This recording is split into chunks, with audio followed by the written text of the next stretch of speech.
আজকে আমি ২ রকমের রান্না একসাথে করব। আসসালামু আলাইকুম। সবাই কেমন আছেন? আজকের ভিডিওটা আমার একটু বড় হবে। ধৈর্য সহকারে সবাই দেখবেন। আমাকে একটু সাপোর্ট করবেন প্লিজ।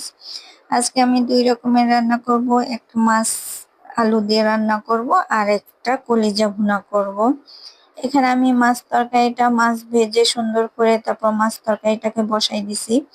পেঁয়াজ কাঁচামরিচ দিয়ে তেলে ভেজে আদা রসুন বাটা দিয়ে পানি দিয়ে লবণ দিয়ে পরিমাণ মতো হলুদ মরিচের গুঁড়া জিরা ধনিয়ার গুঁড়া সবকিছু দিয়ে আমি মশলাটাকে কষিয়ে নিয়েছি।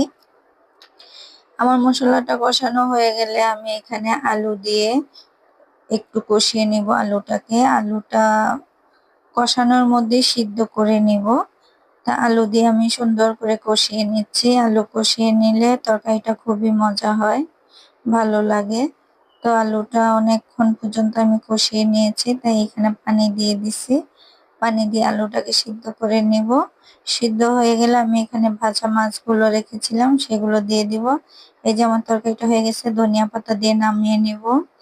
তারপরে আমি কলিজা ভুনার জন্য কড়াইতে তেল দিয়ে দিলাম, ১ কাপের মতো পেঁয়াজ দিয়ে দিলাম। ১ কাপেরও বেশি দিয়ে দিয়েছি এখানে পেঁয়াজ কুচি।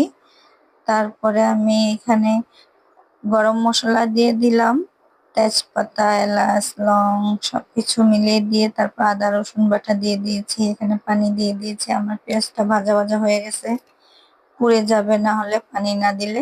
স্বাদ মতো লবণ দিয়ে দিলাম।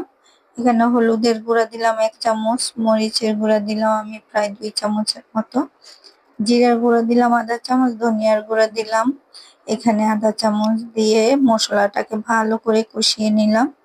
আমার মশলাটা কষানো হয়ে গেলে আমি কলিজাগুলোও দিয়ে দিলাম। কলিজাগুলো দিয়ে একটু নেড়ে এটাকে কষিয়ে পানি দিয়ে দিয়েছিলাম।